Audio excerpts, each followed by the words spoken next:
Hello students, next हम देखते हैं एग्जाम्पल नंबर 3 क्या कह रहा है। Right a set this in the set builder form. अब आए हैं आपके पास शानदार वाले क्वेश्चन। देखो यहां पर आपके पास ये जो दे रखी है ये क्या है, एक तरीके से रोस्टर फॉर्म है। क्या है भैया, ये रोस्टर फॉर्म है सर। ये तो रोस्टर फॉर्म आपको इसको कन्वर्ट किसमें करना है, इसको हमको कन्वर्ट करना है भैया सेट बिल्डर फॉर्म में। क्लियर है यहां तक? ठीक है सर, क्लियर हो गया। अब आगे की सुनो कहानी। रोस्टर फॉर्म को सेट बिल्डर फॉर्म बताना। अब इसको क्वेश्चन को ध्यान से देखो। हम सेट बिल्डर फॉर्म लिखते कैसे, मैंने बताया था एक्स लगाते हैं सबसे पहले। इन सारी वैल्यूज को मैंने एक्स मान लिया है।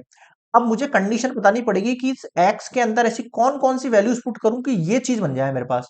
सर मैं इस एक्स को किसके इक्वल मान लेता हूं, मैं एक्स को इक्वल मान लेता हूं एन स्क्वायर के। अब ये एन कौन है मेरे पास ये एन है नेचुरल नंबर। अब आप देखो कोई भी इसमें नेचुरल नंबर लिख के देखो, कोई भी इसमें नेचुरल नंबर लिख के देखो।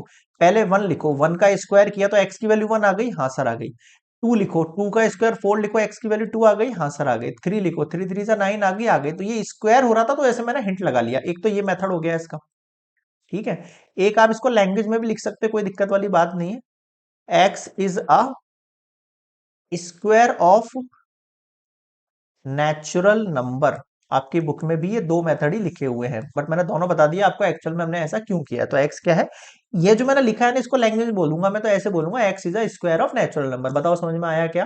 तो ये हुआ कंप्लीट एग्जांपल नंबर 3। बहुत आसान क्वेश्चन है। एक बार आप लॉजिकली जो है हर चीज को समझ के देखना, रटना मत। मैं फिर कह रहा हूँ रटोगे तो मान के चलो ये चैप्टर आपको बहुत ज्यादा बोरिंग लगेगा। सबसे ज्यादा बोरिंग मतलब क्लास 11th की स्टार्टिंग होती है और बच्चों को सबसे पहले बोरिंग चैप्टर स्टार्ट हो जाता है। तो उनका मैथमेटिक्स से आधा दिन तो वैसे ही उठ जाता है और बचा कुचा जो है आधे सेशन में निकल जाता है। ठीक है, लेकिन आपको जो है बिल्कुल भी अपने दिल को डगमगाना नहीं है और पॉइंट टू पॉइंट कंसेप्ट समझना है। एक बार पूरा चैप्टर होने के बाद देखना आपको कितना शानदार चैप्टर लगेगा। ये सबसे आसान। क्लियर है? Example number 3 completed.